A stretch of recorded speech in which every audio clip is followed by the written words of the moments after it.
Before we begin, I thought it would be fun if everyone lets me know in the comments where they're watching this video from.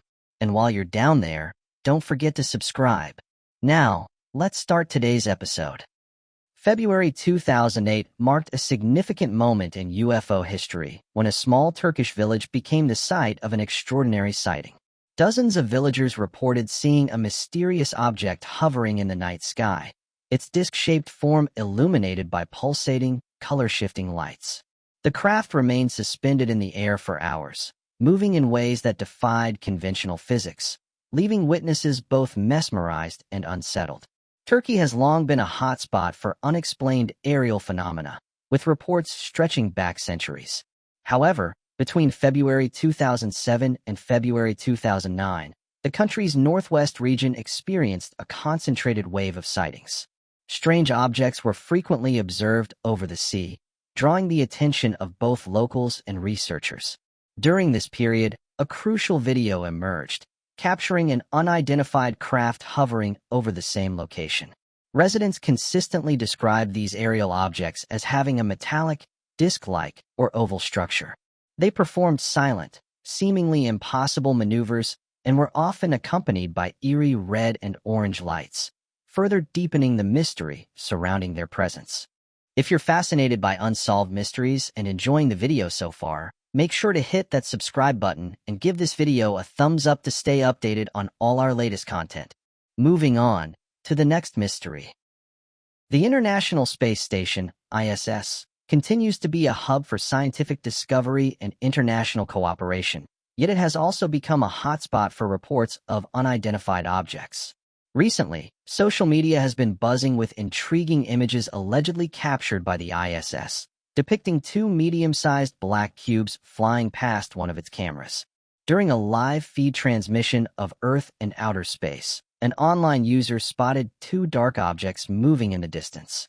According to the observer, their shapes and movements did not align with typical space debris or known satellites. Curious about the anomaly, they took screenshots to analyze the sighting more closely. Describing the objects as cube-shaped, the witness noted that they moved fluidly through space, exhibiting an agility and speed that appeared to surpass any known human-made spacecraft. The entire event lasted only a few seconds, but the peculiar nature of the sighting has sparked widespread speculation and debate. With the mysterious object captivating their attention, they knew that they were witnessing something strange and so quickly grabbed some screenshots. They said that the object's flight patterns and advanced maneuvers challenged conventional understanding, raising questions about its technological capabilities and potential nature. After sharing the photographs online, some suggested that the small black objects were advanced reconnaissance probes from an advanced civilization observing humanity's activities from afar. Others theorized that it could be a result of a top-secret military experiment pushing the boundaries of aerospace technology. Regardless of the explanations, the sighting opened up a world of possibilities and triggered discussions about the existence of intelligent life beyond Earth. However, despite numerous attempts at trying to explain what these objects were, they remained a mystery. Interestingly, those who saw the photographs said that this isn't the first time that these objects have been captured on the International Space Station's live cameras, and said that over the years, a variety of strange objects have been captured. Although NASA and other space agencies have said that these objects are nothing of interest and can normally be explained as things like space debris and camera glitches, this hasn't stopped users from investigating further, noting that every so often these objects can be seen during the live streams. Whether these two small black objects were an otherworldly visitor, a product of advanced human technology, or something else entirely, its presence has left many unanswered questions. And as humanity continues its voyage of discovery, the enigmatic encounter serves as a constant reminder that the universe is full of surprises waiting to be discovered. Numerous recordings from the International Space Station have captured objects appearing in the frame, moving in ways that defy conventional flight patterns and known explanations. Witnesses and footage have documented sightings of spherical, cylindrical, and disc-shaped objects maneuvering near the station. These objects often display remarkable speed, sudden directional shifts, and behaviors that cannot be easily attributed to space debris or natural phenomena. Several theories have been proposed to explain these anomalies. One possibility is that they are space debris or passing satellites, though the unique movement patterns observed in some cases do not align with typical orbital mechanics. Another explanation points to optical illusions, such as lens flares or reflections within the camera system, which can sometimes create misleading visual artifacts. However, the consistency of witness reports, along with corroboration from multiple camera angles, challenges the idea that all sightings can be dismissed as distortions. As a result, these encounters continue to fuel speculation about the potential presence of advanced civilizations and their interest in Earth space activities. Proponents of this hypothesis argue that the peculiar flight patterns and advanced technology displayed by these objects suggest the presence of intelligent life monitoring our planet or interacting with the space station. While this hypothesis is intriguing, it remains speculative, as definitive proof of advanced activity is yet to be established. The complex nature of this phenomenon requires rigorous scientific investigation and analysis of available evidence to ascertain the true nature of these sightings. The realm of outer space has always been shrouded in mystery, and astronauts, as intrepid explorers, are no strangers to encounters with the unknown. Several astronauts have come forward with accounts of mysterious aircrafts. Those who believe in this phenomenon have said that if you are going to believe anyone, then you should believe those who've actually been to space. Perhaps the most notable is the testimony of Buzz Aldrin, the second person to walk on the moon. Aldrin has stated that he and his fellow Apollo 11 crew members observed a mysterious object during their journey to the moon, describing it as a cylindrical object moving alongside their spacecraft. Similarly, Edgar Mitchell, the sixth person to walk on the moon as part of the Apollo 14 mission, spoke openly about his belief in advanced life and his conviction that mysterious objects have visited Earth. Mitchell claimed that multiple astronauts have witnessed these objects, but the information has been withheld from the public. In addition to well-known astronauts, other space explorers such as Gordon Cooper and Story Musgrave have also reported encounters with unidentified objects during their missions. Their accounts often describe bright lights, unusual formations, and objects displaying rapid acceleration and advanced maneuverability. Given their extensive training, scientific expertise, and credibility within the space exploration community, these astronauts' testimonies carry significant weight. Astronauts undergo rigorous selection processes and possess deep knowledge of spacecraft operations and celestial phenomena, making their observations particularly compelling. Their claims about encountering mysterious objects in space offer valuable insights into unexplained phenomena beyond our planet.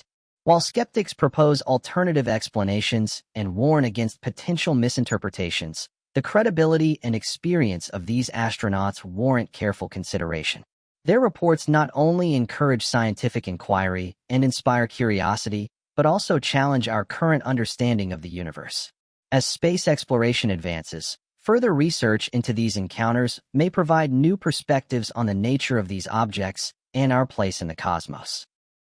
Moving on to the next mystery.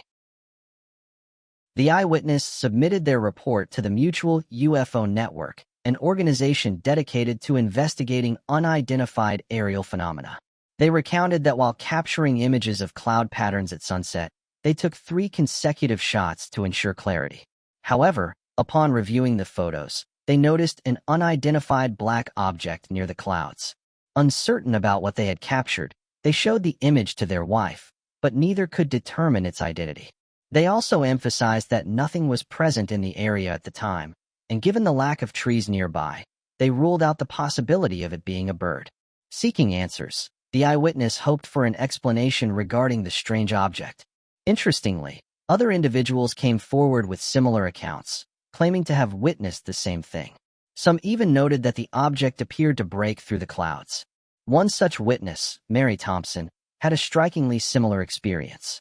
While walking her dog, she noticed the sky above her and was drawn to an unusual object moving against the backdrop of the fading daylight. It was a large black object silently gliding across the horizon. Mary watched the enigmatic craft, captivated by its otherworldly presence. She stood there in awe, unable to comprehend what she was witnessing, noting that the object didn't match anything that she had seen before. The mysterious black object defied all conventional understanding, and she detailed that it moved with such grace and precision. Mary's mind raced with questions, trying to rationalize the inexplicable sight before her eyes. She detailed that she tried to take a photograph of the mysterious object, but noted that her phone's camera wasn't up to the task, and the resulting images were too blurry to make out anything. As Mary continued to watch the mysterious craft, a sense of excitement and curiosity overwhelmed her. After seeing these photographs, she reported that it reminded her of the object that she had seen and said that the black object she witnessed was the same shape as this one. She also detailed that the object appeared to be rotating. The topic of mysterious aircrafts above Texas has captivated the public's imagination for decades, leading to a surge in reported sightings and encounters and causing eyewitnesses to come forward with their encounters. While the true nature of these unidentified objects over Texas remains uncertain, the sheer volume of reported sightings across the United States has fueled ongoing debates. Researchers and enthusiasts argue that these encounters should be taken more seriously, given the frequency with which they occur. The United States, with its vast landscape and diverse population, has long been a focal point for sightings of unidentified aerial phenomena. Over the years, countless individuals from different backgrounds have shared accounts of strange lights, unusual flight patterns, and encounters with mysterious craft. Notably, the growing number of reports has encouraged astronauts and military personnel to step forward with their own experiences, lending credibility to the phenomenon. The number of annual sightings fluctuates, but organizations dedicated to researching these events have collected extensive data for analysis. Records indicate that thousands of sightings are reported across the country each year, with some years seeing numbers in the tens of thousands. However, not all reports point to extraordinary encounters. Many sightings can be attributed to conventional explanations, such as misidentified aircraft, atmospheric conditions, or even deliberate hoaxes. Despite this, the consistent presence of unexplained cases continues to intrigue researchers and fuels public curiosity about what may be taking place in the skies above. However, a significant percentage of cases remain unexplained, leaving room for speculation and further investigation. Some of the most commonly reported sightings include objects exhibiting unusual flight patterns, high speeds, or abrupt changes in direction. Witnesses often describe seeing bright lights, saucer-shaped craft, or triangular formations in the sky. Some reports even describe close encounters with beings or entities associated with these unidentified objects. The Lone Star State of Texas, with its vast landscapes and diverse population, has been a hotspot for sightings and encounters. Over the years, numerous reports have emerged from various regions, captivating the imagination of residents and sparking curiosity among enthusiasts. One of the most famous incidents in Texas occurred in 1957 in the small town of Levelland. Multiple witnesses reported seeing a large egg-shaped object with bright lights that allegedly caused their vehicles to stall or malfunction. The incident gained significant media attention, drawing the interest of researchers and investigators from around the country. In addition to the Levelland incident, Texas has been the site of numerous other reported sightings. Witnesses have described a wide range of phenomena, including sightings of disc-shaped objects, triangular craft, and mysterious lights in the night sky. Over the years, numerous residents reported seeing a massive silent object with flashing lights moving at high speeds. The incident gained national attention and prompted investigations by both local authorities and researchers. Reports of sightings in Texas often involve witnesses from different backgrounds, including military personnel, law enforcement officers, and everyday citizens. Many sightings occur in rural areas where the night sky is free from light pollution, allowing for clearer observations of unusual aerial phenomena. Number of encounters may be much higher than what is officially recorded.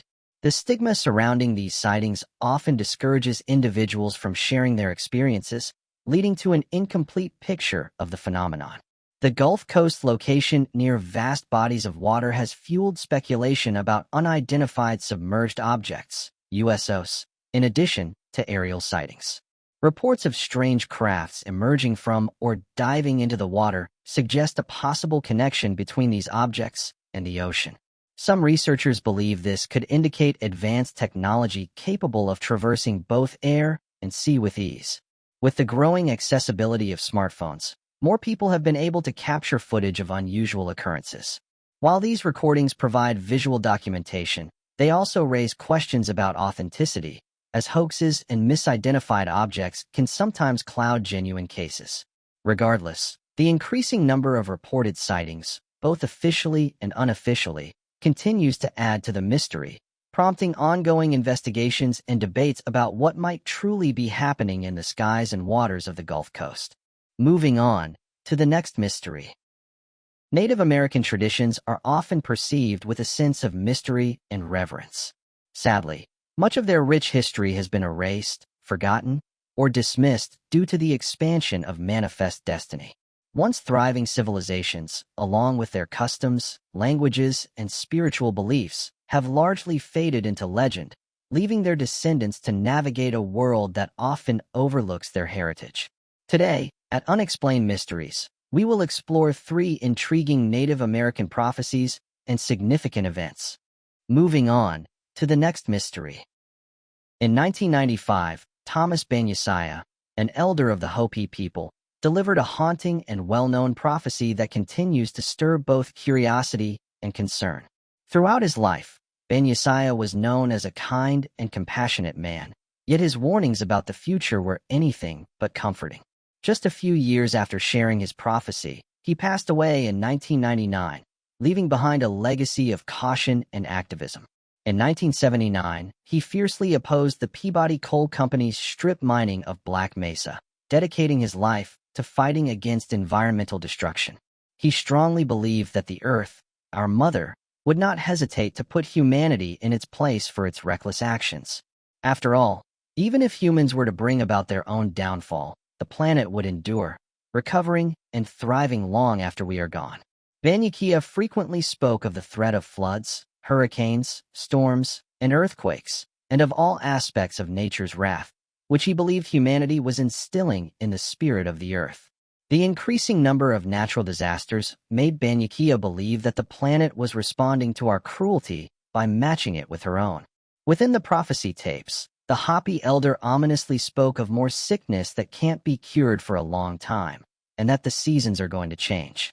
Of course, we can already see that very thing happening. Likewise, we observe the beginnings of an era where flora and fauna alike struggle to differentiate between seasons and when they should sprout or blossom, hibernate, or haunt. Native American tribes have long held a deep reverence for nature, valuing it far more than many other cultures. For centuries, they lived in harmony with the land, deeply connected to the natural world, until colonization stripped them of their territories and decimated their populations. Despite these hardships, indigenous tribes in America continue to honor their bond with the earth. According to prophecy, history has been marked by a recurring cycle. Humans harm the earth, and the earth eventually retaliates. If we fail to change our destructive course, we will inevitably suffer the dire consequences of our own actions. Thomas Banyasaya warned that before our time, 3 previous human civilizations met their downfall due to greed, the deification of technology, violence, and the abandonment of sacred teachings that emphasized respect for the earth as the foundation of life. As a result, 3 cataclysmic events wiped out these civilizations, first by fire, then by ice, and finally by flood. The biblical tale of Noah's Ark echoes this theme, preserving a collective memory of a world destroyed by its own corruption. Moving on to the next mystery. Enabling search and rescue operations, drones have proven to be an invaluable tool in locating missing individuals, as demonstrated in a remarkable case where a woman was found in mere seconds. In November 2021, a woman went missing in the UK under dire conditions. It was dark, cold, and raining. The Nottinghamshire police were deeply concerned for her welfare, as they only had a general idea of where she might be, somewhere in the Belvoir Castle region. Given the urgency of the situation, traditional search efforts on foot could have taken hours.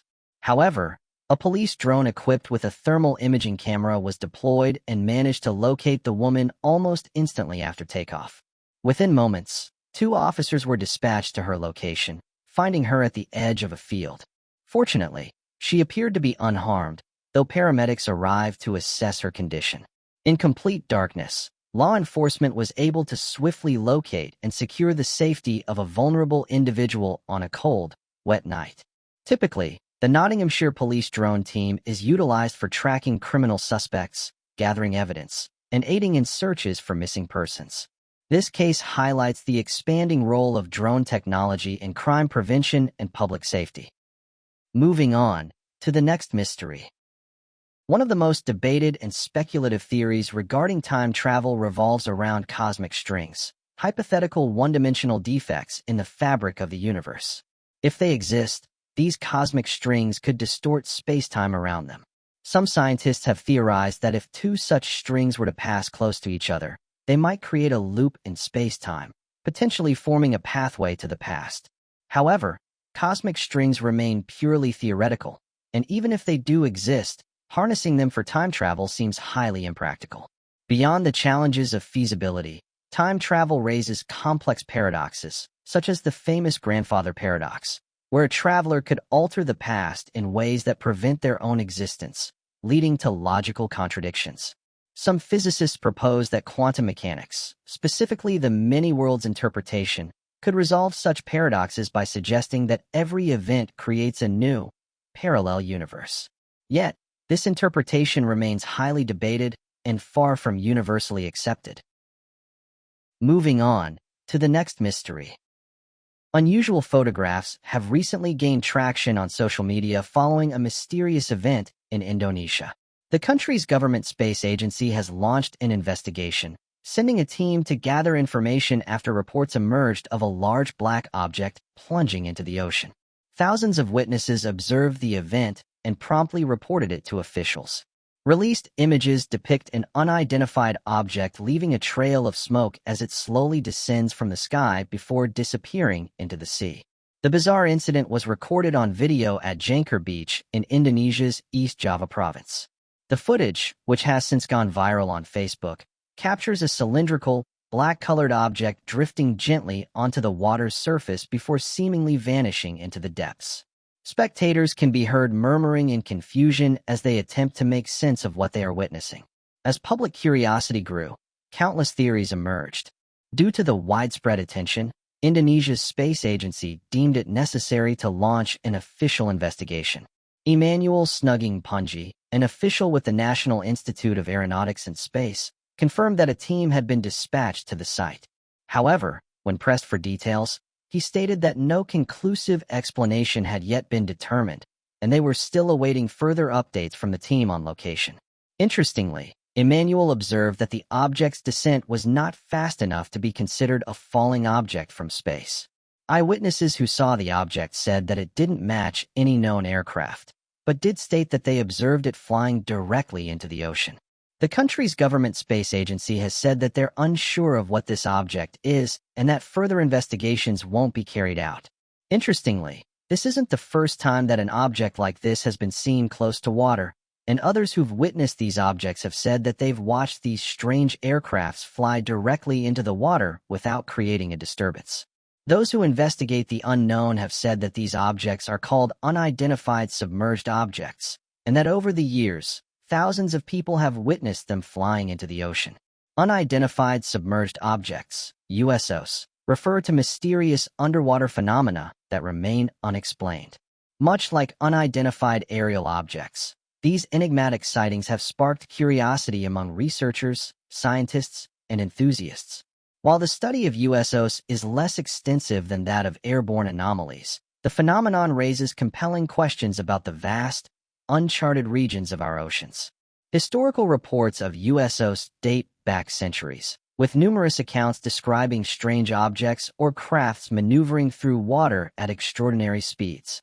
Witnesses have often reported these objects as disc-shaped or cigar-shaped, demonstrating unconventional movements or vanishing beneath the surface without leaving a trace.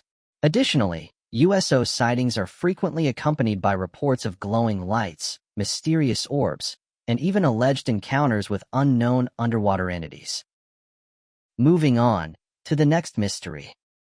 In 1840, Tashang Vitko was born to a Minikanja mother and an Oglala father, both part of the Lakota division of the Sioux.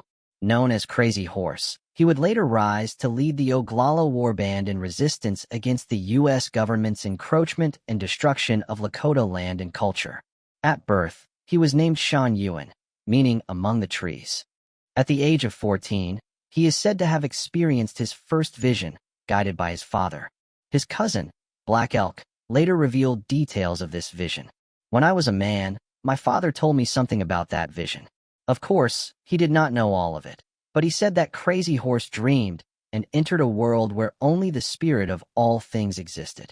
That the real world is behind this one, and everything we see here is something like a shadow from that world. He was on his horse in that world, and the horse and himself on it, and the trees and the grass and the stones and everything were made of spirit, and nothing was hard, and everything seemed to float. His horse was standing still there, and yet it danced around like a horse made only of shadow, and that is how he got his name, which does not mean that his horse was crazy or wild, but that in his vision it danced around in that queer way. Vicko had an array of visions and supposed prophecies throughout his life, including the 7-generation prophecy, which goes as follows. I see a time of 7 generations when all the colors of mankind will gather under the sacred tree of life, and the whole earth will become one circle again. On that day, there will be Lakota people who carry the wisdom of unity among all living things, and young white ones will seek them out to learn this knowledge. I salute the light within your eyes, where the whole universe dwells. For when you are in that center within yourself, and I am in that place within me, we shall be as one. This prophecy speaks of a future where the races of the world, or at least Native Americans and European-descended white Americans, mend the wounds of the past and begin a new era of unity and understanding. It suggests a time when indigenous communities might heal from centuries of suffering and loss. However, more than 150 years have passed since Crazy Horse's hopeful vision, and approximately 10 generations have come and gone without clear signs of this new era of reconciliation and renewal for Native peoples. Moving on to the next mystery.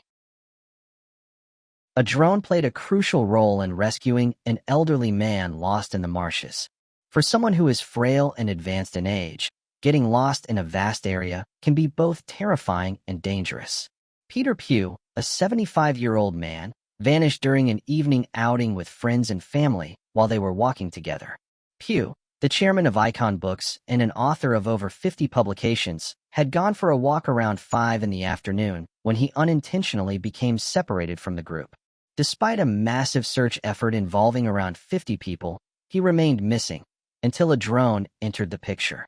Norfolk Police, along with HM Coast Guard, RNLI Hunstanton, RNLI Wells Lifeboat, and the Norfolk Lowland Search and Rescue Service, conducted an extensive search that stretched through the night and into the following day, June 17, 2018. At approximately 2:30 a.m., nearly 20 hours later, a police drone operated by Sergeant Danny Leach finally located Pugh, who was trapped in a dense area of reeds and marshland. The sergeant then directed a team of Coast Guards and Norfolk Fire and Rescue personnel to his location, ultimately ensuring his safe rescue. The rescue team successfully pulled Peter Pugh from the deep, muddy creeks, providing him with first aid until a Coast Guard helicopter arrived to lift him out.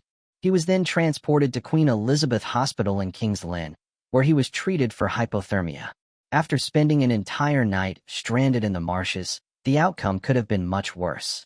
While recovering in the hospital, Pugh admitted he had no recollection of the night's events.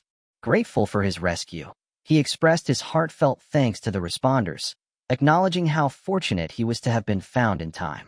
His wife also shared an update on his condition, saying he was doing much better, getting plenty of rest, and recovering from cuts on his knees caused by the sharp reeds.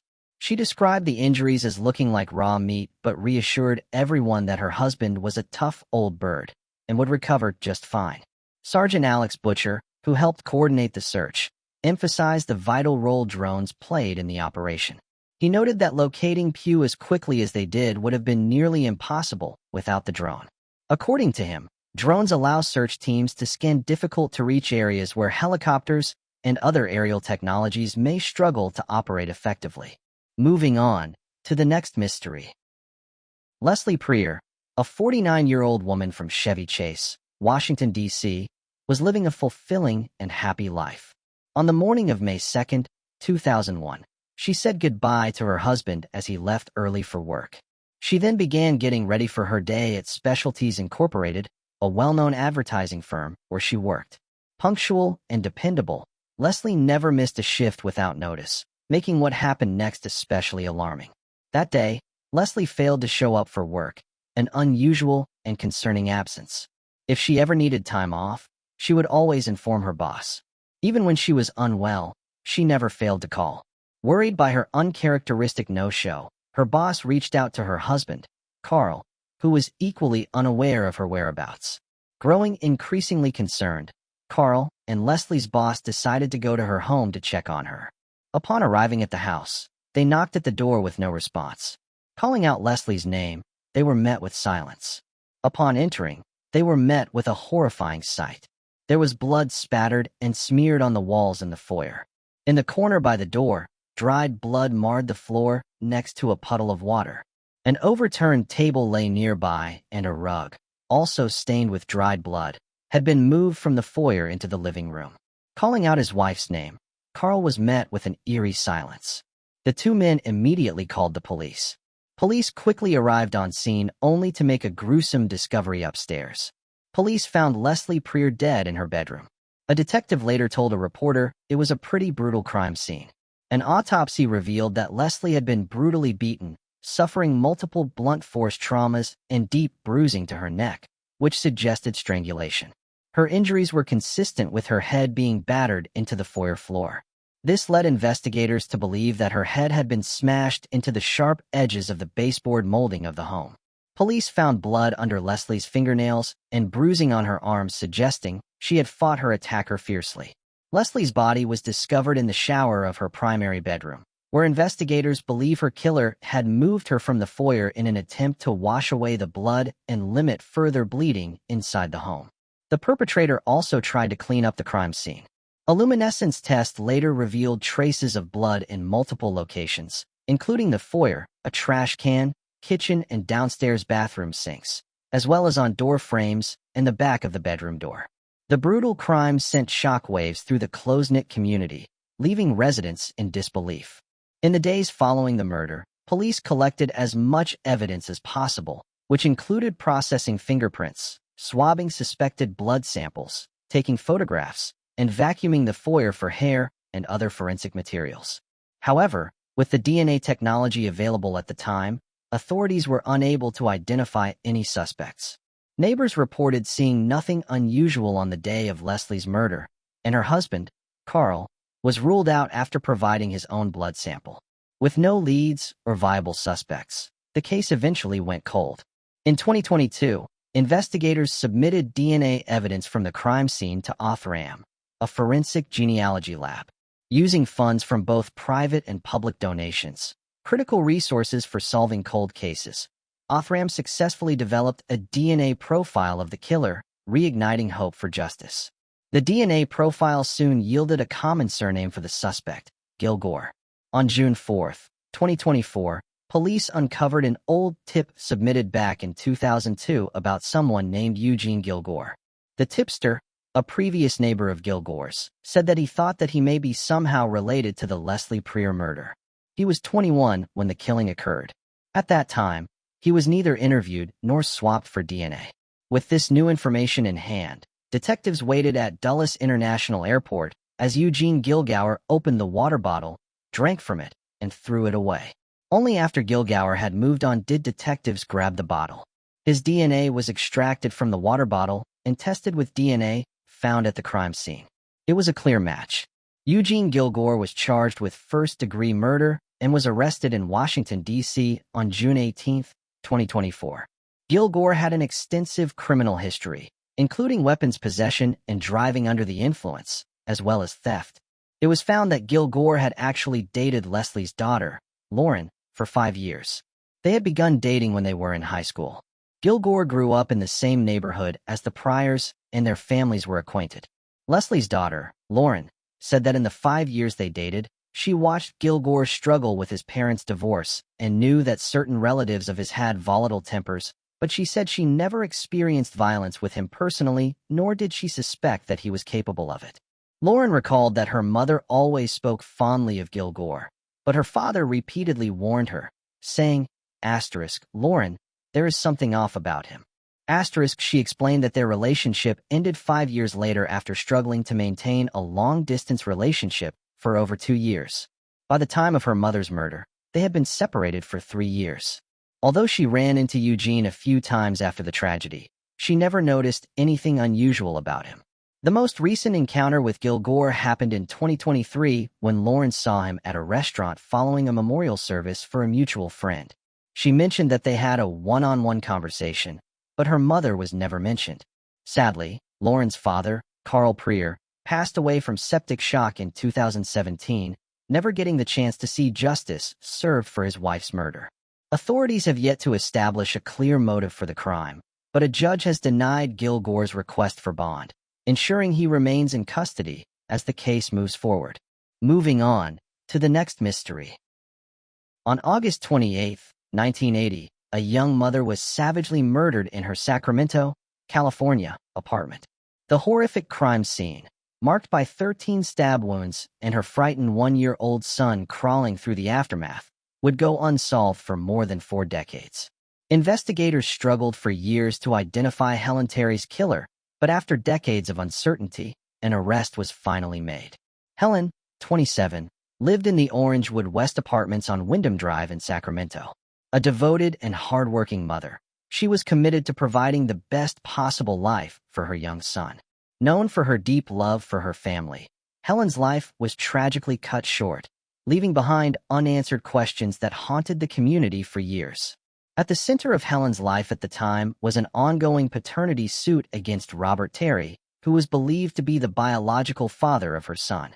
Helen was seeking child support from Robert in the hope of securing financial stability for her child's future.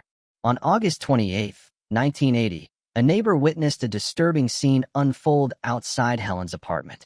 The neighbor saw a man aggressively pounding on her door, followed by chaotic sounds from inside the apartment. Shuffling noises and blood-curdling screams echoed through the walls. The commotion outside painted a terrifying picture of the violence unfolding behind closed doors. Fearing for her own safety, the neighbor hesitated to intervene and could not call the police, as she didn't have a phone. Shortly afterward, another resident in the complex complained of water leaking into their unit. When the apartment manager entered Helen's apartment to investigate the leak, he discovered a horrifying scene.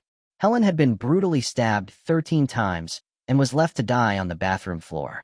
The water that had caused concern was from a running faucet, adding to the disarray of the crime scene.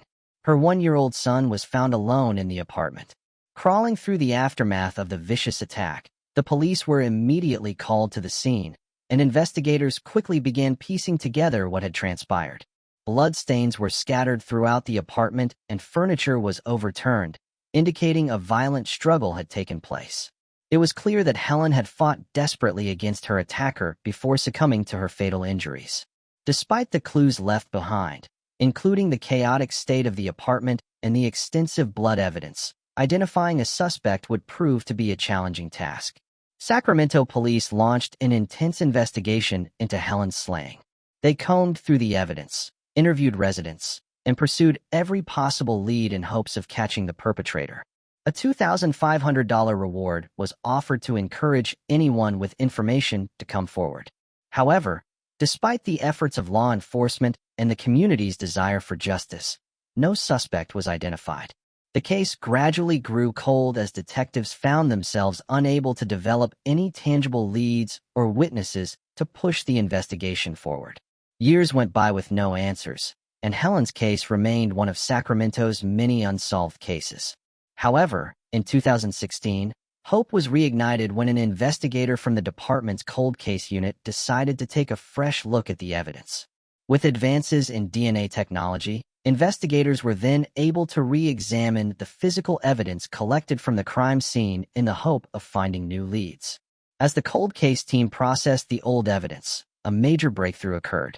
DNA found at the crime scene of Helen pointed to a familiar name, Robert Terry, the man Helen had been embroiled in a paternity and child support dispute with at the time of her demise.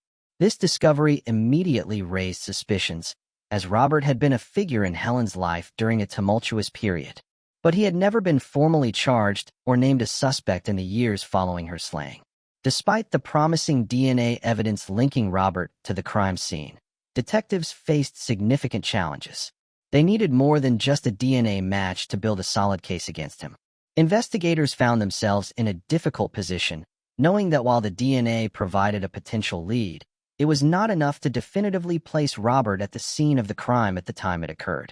There were still gaps in the timeline and insufficient corroborating evidence to bring charges against him.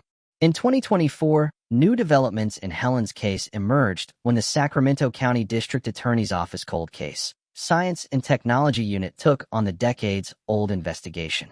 Using advanced investigative methods, detectives uncovered enough new evidence to finally charge Robert Terry with the slaying of Helen Terry. On September 27, 2024, 81-year-old Robert, residing in Rancho Cordova, was arrested and booked into Sacramento County Jail. Authorities have yet to confirm whether Robert Terry is the biological father of Helen's one-year-old son. However, their strained relationship and the ongoing paternity dispute remained a focal point of the investigation. Police continued to analyze their interactions and the potential role the paternity battle may have played in Helen's murder. Robert Terry is scheduled to appear in court for a bail hearing on October 17, where additional details about the case may emerge. His arrest, decades after the crime, brought a shocking turn in a cold case that had baffled detectives for more than 40 years. Helen's brother, John Mays, described her as a kind and loving person, making her tragic death even harder to comprehend. Asterisk, we can't even imagine something like that happening to her. It was totally uncalled for. Asterisk, he said. Asterisk, we've been wondering since day one, and this is the first bit of hope we've had since then. We're going to take it as far as we can. We had suspicions, but there wasn't much we could do with just suspicions. When it finally came down to us, it was like a huge relief, like something we had known all along but could never prove. Asterisk. Moving on to the next mystery. Raymond Carl Nelson was born on September 1, 1911. He graduated from Logan High School in 1941. On November 19, 1919, he married Helen Louise Smith, and the couple settled in Logan, Utah. They had 2 children, Roberta and Claudia. Raymond was last seen on December 3, 1940, when he visited his parents' home to drop off his laundry. His sister recalled that he was in tears during the visit. 9 days later, a truck driver reported giving Raymond a ride to Omaha. According to the driver, Raymond mentioned that he needed to be at the Omaha airport the next morning to start a new job. Raymond was nowhere to be located in Omaha when the police sought for him. That made them think he was the one who committed the foul act. After he was last seen, his social security number was never utilized. In addition, the FBI searched for him and labeled him as a draft evader, saying, "I've always preferred to think that he didn't disappear on purpose, as something terrible might have happened to him." Roberta Nelson, who was only 4 months old when her father vanished, led her head first. "He was a good man who would never have left us on purpose. So his mother, my grandmother, always told me, until the day she passed away, that she was certain something horrible had to happen to him. My mother used to assure me that there were no marital issues." Jennifer Hoffman is the name of the kid Roberta eventually gave birth to. Jennifer decided to look for her grandfather on her own and started her own investigation. It was revealed to her that Raymond was very interested in model airplanes. Raymond was also talented at building model airplanes, and his creations were once displayed in a Brandeis store window in downtown Omaha. Brandeis, a well-known department store in the area, was famous for its elaborate window displays. Jennifer continued exploring model airplane websites, believing that if Raymond were alive, he would have pursued his passion. While browsing, she came across an Australian man named Monty Tyrrell, who bore a striking resemblance to Raymond. Unfortunately, her search eventually hit a dead end, and she couldn't confirm whether Monty was actually her missing grandfather. However, in May 2020, Jennifer received an unexpected call from a man named Mark Nelson. With extra time on his hands during quarantine, he had decided to research his family history. He discovered that Roy C. Nelson was his grandfather, but he was unable to locate any prior to 1940. Mark told Jennifer that he found his great-grandparents, Nels and Millie Nelson, through his grandfather's obituary. Mark discovered that Raymond, not Roy, is the son in question. He wasn't sure why he went by Roy, but he reasoned that perhaps his grandfather didn't like the name Raymond. Upon perusing the U.S. Census records, Mark discovered that, despite his grandfather's claims to be from Hebron, Minnesota, he actually resides in Iowa. Mark Nelson also discovered that Roy and Raymond Nelson shared the same birthday. His biggest breakthrough came when he found World War II draft cards for both men. The handwriting on them was identical. Intrigued, he dug deeper into Raymond's history and came across an article mentioning that Raymond's granddaughter, Jennifer, was searching for him. That was what prompted him to reach out to her. Working together, Mark and Jennifer set out to confirm that Roy Nelson and Raymond Nelson were actually the same person. After leaving his family and assuming a new identity, Raymond, now Roy, went on to have 6 children, 24 grandchildren, and 21 great-grandchildren. The reasons behind his disappearance remain a mystery, and little is known about the life he built after he left.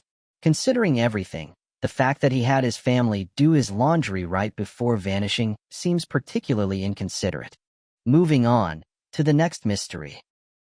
Deborah Debbie Lindsley was born in Bromley, southeast London, in 1962. At the age of 26, she became the victim of a shocking crime in 1988. Working as a hotel manager in Edinburgh, she had returned to London to attend a hotel management course and was staying with her parents during her visit. She also took the opportunity to see her brother, Gordon, as she was set to be a bridesmaid at his wedding in 2 weeks. On Wednesday, March 23rd, Gordon dropped her off at Petswood Station in Bromley, where she boarded a train from Orpington to London. Debbie chose a secluded carriage, likely because smoking was allowed inside. This particular carriage had no connecting corridors to other sections of the train, with exits only at either end leading directly onto the platform or tracks. At the time, these types of carriages were being phased out, and her tragic murder led British Rail to further limit their use during off-peak hours. They also introduced red bands on these isolated carriages to help passengers identify them more easily. Shortly after the train left Brixton, a French au pair heard loud screams coming from the carriage. However, out of fear, she remained frozen in her seat and did not intervene, with many criticizing her for not pulling the communication cord, which a passenger can pull to stop the train in an emergency. However, the au pair did see a red-haired man exit near Debbie's carriage, and she followed him across the station until she lost track of him. Other witnesses in the train station reported seeing several other different men, such as a scruffy man with dirty blonde hair who left the train at Penge East and a short, stocky man seen jumping from the train at Victoria. Out of around 70 people on board the train, the au pair is the only one to have relayed hearing anything specific. While some of the passengers reported hearing a commotion but did not investigate either. Online sleuths wonder if the carriages at either side of Debbie's were empty, which would give some reason as to why no one else heard her screams. By the time the train arrived to Victoria Station Platform 2, it was 12:50 p.m. As was common at the time, a British Rail porter walked through the train to check for left luggage and found the floor and seat of the carriage Debbie was in to be covered in blood. He was then treated to the horrifying scene of Debbie's body. She had been stabbed 11 times to the neck, face, and abdomen, and one of these lacerations had caused her death. Debbie had defensive wounds on her hands. And while no sexual interference was found, police proposed the idea that she'd been fighting off a sexual attack. None of her belongings were missing, which made the police rule out the robbery theory. The fact that she had been murdered in broad daylight on public transport prompted authorities to wonder if perhaps this wasn't a first attack for the killer. The murder weapon was never recovered, but investigators believe it was a high-quality kitchen knife with a heavy blade, measuring between 5 and 7.5 inches in length. During the 1988 investigation into Debbie's murder, authorities collected 1,200 witness statements and questioned 650 individuals, all of whom were ruled out. The case was featured on Crime Watch UK in April 1988. A crucial breakthrough came when investigators discovered that the killer's blood had mixed with Debbie's, indicating that the attacker was likely injured during the struggle. As a result, a DNA profile of the suspect was created. Over the years, nearly 60 of the 70 passengers on the train that day have been ruled out. Debbie's mother passed away in 2013, but the rest of her family has continued seeking answers and justice. Despite exhaustive investigations, no DNA matches have been found, and her tragic murder remains unsolved. Moving on to the next mystery. Timothy Thomas, 33, has been indicted on charges of murder and burglary in connection with the cold case killing of 16-year-old Sebastian Oxenius, a Buchholz High School student, who was murdered 13 years ago. The indictment was announced on Monday, February 5th, during a news conference held by Aliqua County Sheriff Emery Gainey and 8th Circuit State Attorney Brian Kramer. The fatal incident took place on June 25, 2010, while Sebastian was at home in the Benwood subdivision of Gainesville, playing video games with a neighbor. When he went into the kitchen, he unexpectedly came face-to-face with a burglar, who shot him multiple times. Despite his family's quick 911 call, paramedics pronounced him dead at the scene. During the press conference, Sebastian's brother, Boris Oxenius, expressed the family's hope for justice, stating, "We hope as a family that you can help us get to the final chapter of this, which is bringing my brother justice." He was only 16 years of age. His life was stolen. Investigators discovered that Timothy Thomas had used a car borrowed from a female friend during the time of the murder. Although they do not believe she had prior knowledge of Thomas's plans, Sheriff Gainey urged anyone with information to come forward. The woman is described as a 20-year-old Hispanic with a short, heavy build. The vehicle used by Thomas was identified as a white or cream Kia Sportage or a similar model. Sheriff Gainey acknowledged the long and challenging road ahead, assuring the community, "I know this has been a long and difficult road. We're making some progress, but we also understand it's not over yet. Rest assured, we'll be with you every step of the way." In 2021, new evidence surfaced that led investigators to identify Timothy Thomas as a suspect in the murder of Sebastian Oxenius. Thomas is currently serving a life sentence for the attempted murder of a Monroe County Sheriff's deputy in Stock Island, Florida, in 2015. He has an extensive criminal history, with 23 felony charges and 8 misdemeanors. Over the years, he has been arrested by multiple law enforcement agencies across Florida for offenses including battery, burglary, and attempted murder. His criminal record includes arrests by the Key West Police Department, as well as several agencies in Central Florida. In 2015, Monroe County authorities stopped Thomas for driving with a stolen license plate. During the encounter, he engaged in a shootout with a deputy, who was struck in the chest. Fortunately, the officer's bulletproof vest saved his life. A video of the incident was shown during the press conference on Monday. On December 23rd, a grand jury in Aliqua County formally charged Thomas with 1 count of murder during trafficking and 1 count of armed burglary. Court records indicate that the specific details of the indictment remain undisclosed. Thomas was arraigned Monday morning at the Alachua County Courthouse and is currently being held at the Aliqua County Jail with bail set at $1 million. His court-appointed public defender has since requested to withdraw from the case, citing an unspecified and irreconcilable conflict of interest. Moving on to the next mystery. 70-year-old Jean A. Johnson was last seen on May 27, 2019, at 5:30 p.m. in Capitan, New Mexico. That afternoon, she was at her home on Tahi Road, looking after a friend's dog while the friend was away. At some point, Jean sent her daughter, Heidi, a message along with a photo of herself and the dog. This would be the last known contact she had with anyone. The following day, Jean did not reach out to Heidi, which was unusual since they typically spoke multiple times a day. She also failed to return the dog to its owner as planned. Growing increasingly concerned, Heidi decided to check on her mother after another day passed with no communication. Upon arriving at Jean's home, she found the driveway gate locked and Jean's car parked inside, also locked. Heidi noticed her mother's handbag and phone inside the car. As she approached the house, she saw that the front door was slightly ajar. Upon entering, everything appeared undisturbed, and there was no sign of Jean. However, her friend's dog was still inside, having had several accidents from not being let outside. Heidi recalls, "Everything looks normal except the dog she was watching had some accidents. She would never have just left him there long enough for that to happen. My mother was very clean and kept things clean. And also, she just loved that dog." Strangely, Jean's handgun, A .357 pistol was the only thing missing from the house. Jean, who lived in a remote area where mountain lions were known to roam, kept a gun for protection against intruders and wildlife. Initially, the missing gun led authorities to consider the possibility of suicide. However, 2 months after her disappearance, an unidentified individual turned the gun into the police, which led investigators to rule out that theory. A thorough search of Jean's 10-acre property was conducted, using a helicopter, drones, and search dogs, but no evidence was found. According to Heidi, while Jean was sometimes forgetful, she had no history of wandering off. She was also not known to have any enemies. She lived a simple and quiet life where she enjoyed working in her garden and spending time with her family and friends.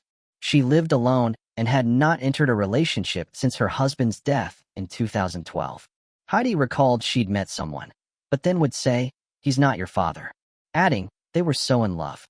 Jean always wore a pendant around her neck, which contained her late husband's ashes. Lincoln County Sheriff Robert Shepard told NBC that Jean's disappearance is a pretty difficult case. He later noted, "This isn't a typical investigation for us. When it's a missing person, by this time, they're either found somewhere at a family member's house or maybe in a hospital somewhere." Heidi grew so concerned by the lack of answers in her mother's case that she contacted psychics who told her, "She's buried not too far off the road, but we have no idea where." Heidi makes regular searches for her mother using horses and ATVs to help cover more ground, but still there has been no trace of the 70-year-old.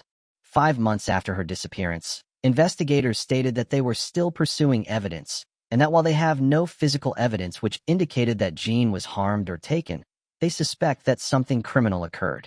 At one point, they also noted that they were organizing search warrants, but it's unclear what or who they were investigating and what the outcome of their inquiry was. There has been virtually no movement in the case since 2019. 70-year-old Jean A.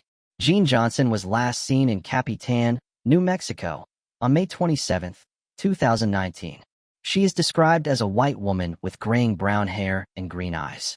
She stood 5 feet 6 inches tall and weighed approximately 130 pounds at the time she went missing. Jean had a mastectomy on her left breast, a previously fractured big toe, and pierced ears. While her clothing at the time of her disappearance is unknown, she was known to always wear a silver wedding band with 3 diamonds and a clear glass pendant containing her late husband's ashes. Anyone with information regarding Jean's disappearance is urged to contact the Lincoln County Sheriff's Office at 575-648-2341. Moving on to the next mystery. Shonda Renee Stansberry, 24, vanished on December 9, 2006, in Weldon, North Carolina. She was last seen around 6 a.m. at her sister's workplace, the Waffle House. Witnesses noticed she had visible bruises on her face and legs, along with a bump on her temple.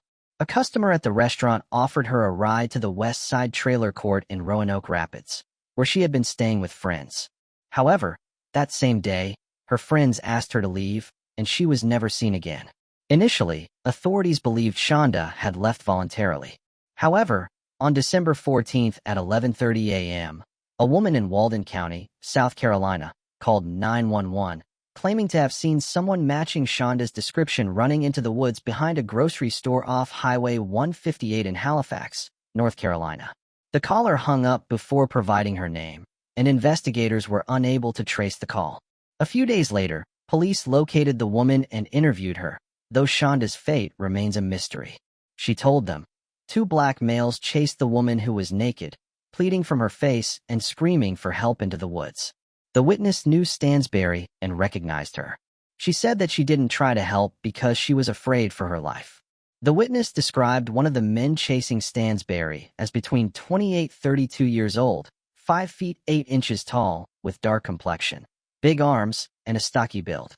He was wearing jeans, a white t-shirt, and a baseball cap, and may have been bald. The other man described in the case was approximately 5 feet 6 inches tall, with light skin, a partially bald head, and dreadlocked hair. He was possibly wearing Timberland boots, patched jeans, and an oversized button-down shirt, which may have been brown or light brown. Based on witness statements, authorities reclassified Shonda Stansberry's case as an endangered missing person. In January 2008, Over a year after her disappearance, multiple witnesses reported seeing Shonda in Wilson County, about 60 miles from Roanoke Rapids. Detectives were dispatched to investigate, but once again, no trace of her was found. Shonda, a mother of 3, remains missing to this day. Her mother fears that Shonda may have suffered a head injury leading to amnesia, preventing her from remembering who she is. Despite continuous efforts, the case remains unsolved, and her whereabouts are still unknown. If you're fascinated by unsolved mysteries and enjoying the video so far, make sure to hit that subscribe button and give this video a thumbs up to stay updated on all our latest content. In an age of technological advancement and scientific discovery, the sudden detection of a massive circular object on weather radar over Mexico has sparked widespread curiosity and debate. First noticed by an online user monitoring atmospheric patterns, this anomaly has drawn interest from both UFO enthusiasts and the general public. On what seemed like an ordinary day, Mexico's weather radar systems recorded an unusual, well-defined circular formation high above the country, unlike any conventional meteorological occurrence, immediately raising questions among meteorologists. The anomaly was first spotted by an individual routinely checking weather patterns, who was surprised by its distinct appearance. The object manifested as a large, circular anomaly with sharp, well-defined edges that stood out from the surrounding atmospheric data. Early evaluations indicated that it remained stationary at a high altitude, though its true nature remained unknown. As news of the discovery spread, online discussions erupted, with users speculating about potential explanations for the phenomenon. Social media quickly became flooded with theories, while news outlets began covering the mystery. The presence of such a striking and unusual radar signature has fueled a variety of interpretations, ranging from conventional weather anomalies to more extraordinary possibilities. One of the more mundane explanations is that the object could be a weather balloon. However, this was very quickly rejected due to the size of the object. Certain atmospheric conditions can create unusual radar reflections. However, the precise circular shape and the lack of corresponding visual phenomena make this explanation less convincing. Some suggest that the object could be a military or experimental aircraft. Given the size and altitude, it could be part of a classified operation involving advanced technology. Governments often conduct tests that are not disclosed to the public, and such an explanation could account for the secrecy and peculiar radar signature. Nonetheless, no official statements or confirmations have been made by military authorities. The most interesting hypothesis is that the object is an extraterrestrial craft. UFO enthusiasts have pointed to the precise circular shape and the stationary position as evidence supporting this theory. This object, distinct from any known meteorological phenomenon, appeared on radar screens as a well-defined stationary formation. Its size and shape resembled that of a colossal disk, leading to immediate curiosity and concern among the observers. The object was first detected by a weather radar station, which initially registered it as a potential atmospheric anomaly. However, further analysis revealed that the object maintained a consistent altitude and showed a solid, dense radar signature, distinguishing it from typical weather formations like clouds or storm systems. The anomaly measured over 100 miles in diameter, making it significantly larger than any known aircraft or natural atmospheric occurrence. The detection of such a massive, unidentified object has led to various hypotheses ranging from conventional to extraordinary. The scientific community has traditionally been skeptical of UFO sightings due to a lack of credible evidence. However, the detailed radar data and pilot observations in this case provide a compelling basis for further study. Interdisciplinary research involving radar technology, aerospace engineering, and atmospheric science is crucial for understanding and potentially explaining such phenomena.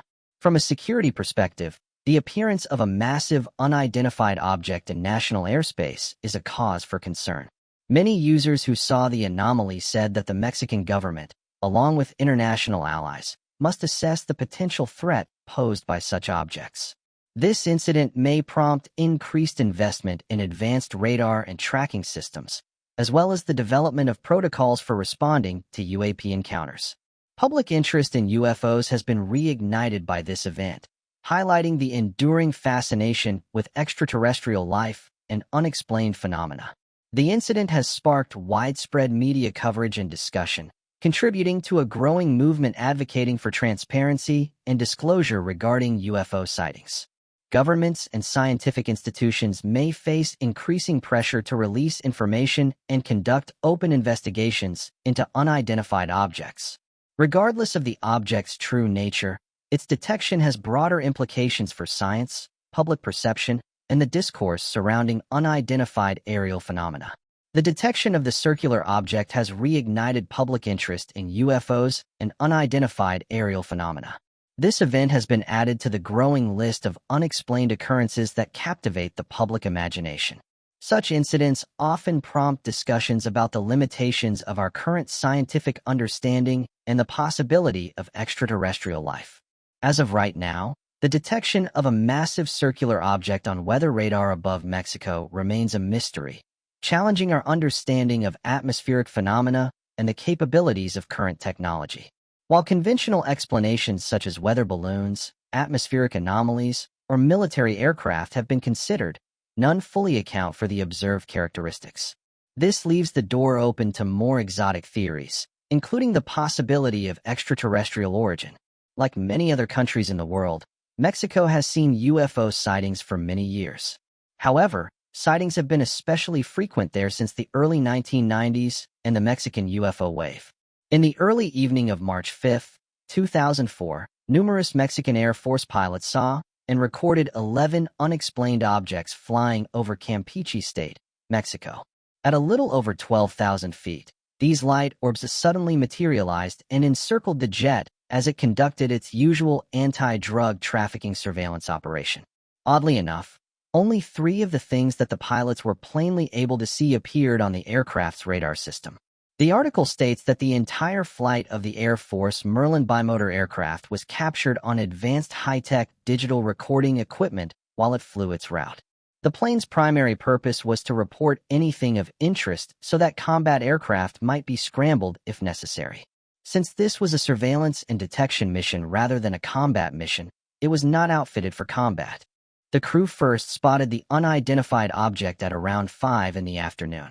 Believing it could be a trafficking plane, Núñez turned the aircraft toward the target to investigate further. As he maneuvered in its direction, he reported the anomaly to the control tower via radio. However, as the jet approached the mysterious object, it suddenly and eerily vanished into the distance. At that moment, Núñez and his crew realized they were encountering something far more unusual than they had initially suspected. The object moved with astonishing speed, leaving the crew momentarily stunned and unsure of how to proceed. Then, without warning, it reappeared, this time behind them. Although they had yet to establish direct visual contact, the object remained clearly visible on radar. Moments later, a second unidentified object appeared on the radar behind them as well. The crew quickly scanned the sky, trying to locate the source. As the events unfolded, Núñez continued relaying the situation to the control tower in real time. As for the objects, they were still tracking the jet based on radar signals at least. Based on their observation, it appeared that the unidentified object was deliberately maintaining the same distance from the aircraft, indicating that they were, for the time being at least, only keeping an eye on it. The crew should have been able to detect the objects with their own eyes in addition, given the radar data. They were all perplexed though, as visible proof of their airborne presence remained evaded thus far. After then, the aircraft executed a number of prearranged maneuvers in an effort to obtain visual confirmation of the unusual craft. But in spite of this, their radar data plainly indicated that there was something in the skies, and none of the crew was able to see it. They witnessed several additional objects suddenly appear on their radar screens as they persisted in their attempts to detect these mysterious things visually. Things were going to get rather dramatic. The crew took a moment to collect themselves before realizing that 9 new objects had emerged on the radar screen, indicating that 11 unknown things were now pursuing their aircraft, none of which they could currently see. Núñez reported these additional arrivals right away, starting to seriously consider the danger he and the crew could be in at this point. The crew was more than startled as the objects abruptly moved into a circular posture, fully encircling their jet as they watched the events unfold on the radar screen. Furthermore, These objects were now very close together based on the radar. Nevertheless, the crew was unable to see them. The crew maintained their composure in spite of the genuinely strange circumstances. Lieutenant German Marin, the radar operator, admitted to being a little afraid since they were facing something that had never happened before. Major Magdaleno Jasso Nunez, the pilot, stated that the objects or the intelligence behind them were well aware that the plane would eventually pursue the mysterious lights. Although he was unable to identify the bizarre objects, Lieutenant Mario Adrian Vasquez, the third pilot and infrared operator, said they were completely real.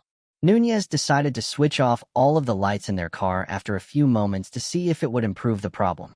Suddenly, after a few moments, the objects vanished. They didn't come back this time. Following the occurrence, the Mexican Department of Defense conducted a thorough inquiry, which was conducted with extreme seriousness. In fact, General Clemente Vega Garcia took it so seriously that he assigned television journalist Jamie Mawson, who specialized in these areas, to work with him. Mawson had access to all of the data and interviews, and the three pilots were urged and granted permission to tell the journalist exactly what happened during the incident. Based on this, it seems reasonable to infer that a sincere effort was made to investigate the occurrence, but no rationalization has ever been offered. However, it would appear that whatever was causing this odd occurrence was extremely intelligent. Furthermore, it is impossible to overlook the parallels with the Pentagon footage. As we will see in a moment, what's even more intriguing is that there may have been a chance for violence to arise from this encounter, according to possibly leaked U.S. documents. But first, let's travel back a little more than 10 years prior to the event and a UFO sighting that thousands of people saw. Witness reports of UFO sightings have been a regular feature of life in Mexico since the summer of 1991. Most people think that the event that started this ongoing wave of sightings happened on July 11th, 1991 in the afternoon, when many strange flying objects were sighted over Mexico City for several hours, and thousands of individuals saw these sightings all around the city, and the Mexican government finally looked into them. The fact that many of the sightings took place during a solar eclipse added to the incident's intrigue and memorability. This is probably because so many people saw the objects since they were already focused on the sky. Numerous witnesses reported seeing a large metallic disc that seemed to be a solid object and was traveling deliberately overhead. Guillermo Aragon, a reporter, and James Mawson, a television journalist, the latter of whom was subsequently assigned to look into the incident with the three Air Force pilots in February 2004, were two of those witnesses. In order to watch the movie and write a report on the eclipse, they were walking about Mexico City. They would report on a great deal more as it turned out. About a week later, the film they had recorded was aired on national television, and the television station was inundated by calls almost immediately from city dwellers claiming they had also seen the weird item. Additionally, a few of them succeeded in filming the thing. For instance, Eric Aguilar stated that he captured the unusual object on camera while documenting the eclipse. Approximately 60 miles away from Aguilar's location, at the same time, Luis Lara recorded an almost identical item on camera. The Breton family captured footage of another unidentified object, similar to those in the first two videos, approximately 80 miles away. In this particular recording, a peculiar wave-like disturbance trailed behind the disc, which some viewers speculated could be an energy trail. A few months after the initial sighting on July 11th, an identical object was reported during a military air show. This event allegedly prompted the U.S. government to take a more active interest in the UFO phenomenon, with concerns about the potential risk of an attack. According to an unverified report said to have been prepared by the Kremlin for President Medvedev in early 2012, leaked cables from WikiLeaks suggested that the U.S. military had been secretly engaged in a conflict with the unknown entities behind these UFOs. Additionally, a significant portion of this activity appeared to be centered around the Antarctic region. The mystery deepened following an incident on June 10, 2004, when U.S. intelligence reportedly detected a massive fleet materializing out of nowhere in the Southern Ocean. This mysterious formation suddenly vanished, seemingly heading toward Guadalajara. According to the report, the objects later reappeared, returning dimensionally to the waters of the Southern Ocean. Moving on to the next mystery. Amid the vast, icy expanse of Antarctica, a land reserved for only the boldest explorers, a long-hidden secret lies waiting to be uncovered. Recently, a seasoned pilot with a passion for archaeology found himself engrossed in an extensive search on Google Earth, meticulously scanning for evidence of lost civilizations and hidden treasures. Unbeknownst to him, his investigation would lead to an astonishing revelation. For ancient pyramids discreetly positioned along Antarctica's coastline. This remarkable discovery not only ignited his adventurous spirit, but also sparked global intrigue, compelling the world to question the mysteries surrounding these ancient structures. As history and enigma intertwine, a fascinating narrative unfolds, inviting us to explore the boundless secrets Antarctica continues to conceal, secrets that challenge our understanding of time and imagination. The individual who first shared the images possessed a deep fascination with ancient civilizations and the mysteries of the past. Over the years, he had devoted countless hours to studying maps, analyzing satellite imagery, and sifting through historical records in an unrelenting pursuit of clues that could shed light on lost societies. During one of his late-night research sessions, he stumbled upon an astonishing sight: pyramid-like formations hidden within Antarctica's frozen landscape. This unexpected discovery fueled his curiosity, leading him on a deeper quest to unravel the mysteries buried beneath the ice. The finding has since ignited intense speculation regarding its origins, opening new avenues for exploration and debate about the true nature of these enigmatic structures. Near Antarctica, there are 4 imposing pyramids that have intrigued many observers who note their striking resemblance to the renowned pyramids of Egypt. This resemblance has led to conjecture that these Antarctic structures might have been constructed by ancient civilizations. While pyramid-like formations are not a novel phenomenon, some of the oldest known pyramids situated in Egypt have been estimated to have been built over 4,000 years ago. However, this timeline has faced challenges from various quarters, suggesting that these colossal edifices could have been erected by advanced societies predating the Egyptians. Supporting this notion is the example of Teotihuacan, a site hailed by historians as older than the Aztec civilization, leading to uncertainty regarding the culture or civilization responsible for its creation. The existence of these mysterious pyramids in Antarctica has reignited debates on ancient civilizations and their global reach, inviting us to delve deeper into the mysteries of our past.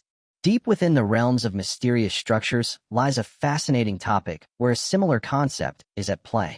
Observers have remarked that these mysterious formations do not bear the natural semblance of mountains, but rather exhibit a deliberate arrangement that appears uncannily linear.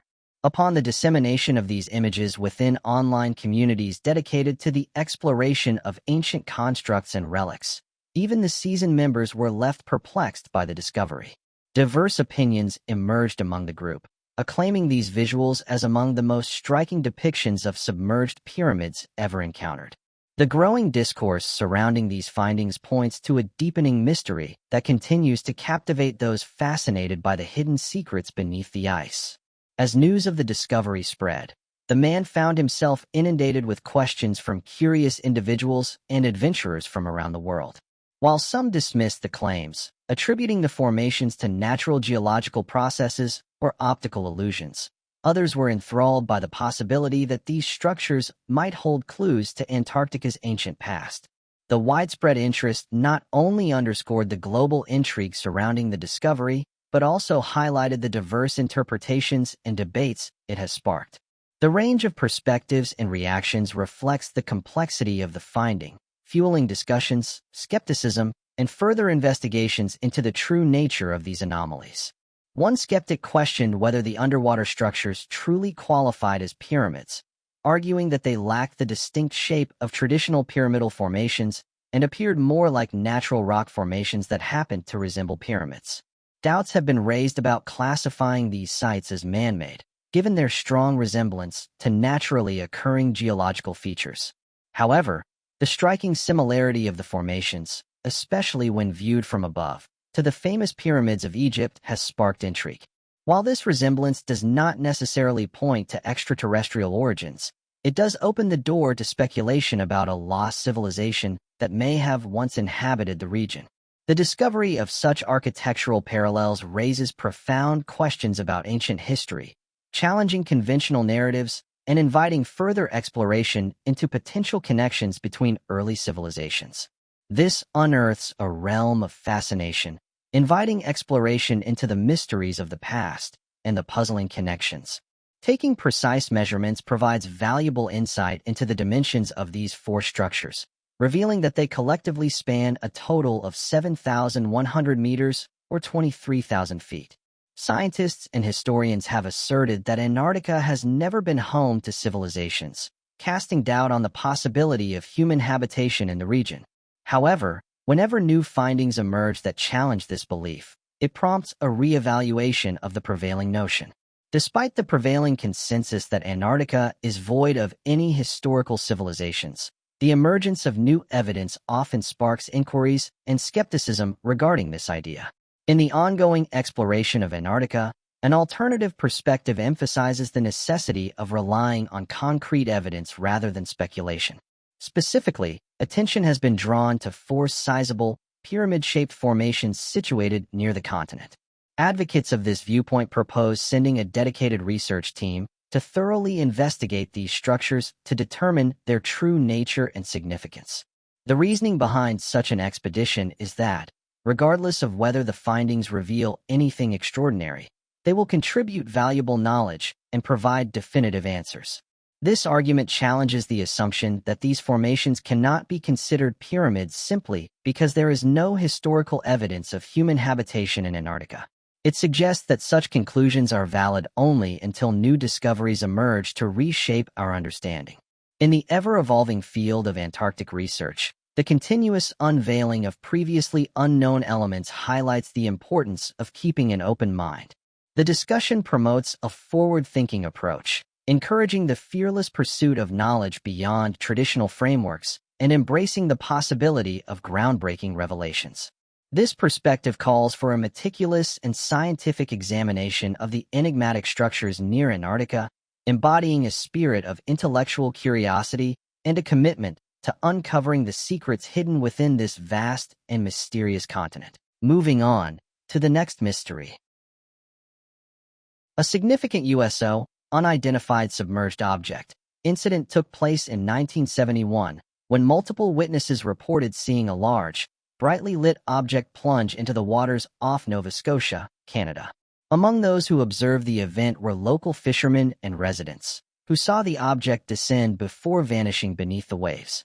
The sighting triggered an extensive search and investigation, yet no definitive explanation was ever uncovered. Unlike airborne UFOs, studying underwater anomalies presents distinct challenges due to the vast, largely unexplored depths of the ocean. The immense pressure, limited visibility, and the sheer difficulty of accessing deep-sea environments make detecting and analyzing underwater phenomena particularly complex. Water's density and light-scattering properties further complicate efforts to capture clear images or obtain conclusive evidence. However, advancements in underwater exploration technology, including remotely operated vehicles, ROVs, and autonomous underwater vehicles, AUVs, have expanded the possibilities for investigating such mysteries. Equipped with high-resolution cameras and advanced sensors, these robotic devices enable more detailed exploration of the ocean depths, increasing the likelihood of detecting and studying anomalous underwater objects. There are several theories that attempt to explain the origins of USOs. Some suggest that these objects may be of advanced, possibly extraterrestrial origin, similar to the speculations surrounding unidentified flying objects. Given the vast, uncharted depths of the ocean, it has been proposed that such crafts could be using the sea as a concealed operating zone or even as a base of operations. Others argue that USOs might be the result of classified human technology, including secret military projects or experimental submarines equipped with cutting-edge propulsion systems. Another theory suggests that many USO sightings could be explained by natural phenomena or simple misidentifications. Underwater volcanic activity, marine life, and unusual weather conditions have the potential to create strange visual and sensory experiences, leading observers to report anomalous objects. Optical illusions, water reflections, and bioluminescent organisms may also contribute to the perception of mysterious lights or shapes beneath the surface. As a relatively young area of research, the study of USOs remains limited, leaving many questions unanswered and fueling ongoing speculation. Moving on to the next mystery. A comet airburst had devastating consequences for Native American culture. Approximately 1,500 years ago, Earth endured a catastrophic impact from a fragmenting comet. The aftermath was particularly severe in North America, where it is believed that the event contributed to the rapid decline of the Hopewell civilization. Researchers at the University of Cincinnati have taken a special interest in this phenomenon, conducting studies that have led to significant findings. Their research has identified 11 archaeological sites that may provide further insights into the comet's impact and its effects on the planet. These sites, stretching from the river valley to Hopewell, Ohio, could offer valuable evidence about the event and its role in shaping history. Importantly, the comet itself did not fully collide with Earth, but its explosion in the atmosphere was enough to cause widespread destruction. The results of that could have been an extinction event. Instead, the climate flew over our planet, but in its tracks, a myriad of particles from it fell onto the planet's surface. This fatal debris flew onto the ground, flaming and explosive due to the long atmospheric fall, hitting North America's landscape like 1,000 fiery missiles from space. The area of devastation was believed to have been 9,200 square miles. That is larger than the U.S. states of Connecticut, Rhode Island, and Delaware combined. The exact timing of this event remains a topic of debate, though estimates suggest it occurred between February and March. As flaming comet fragments rained down, they devastated villages, scorched natural plains, forests, and mountains, and caused destruction in surrounding settlements.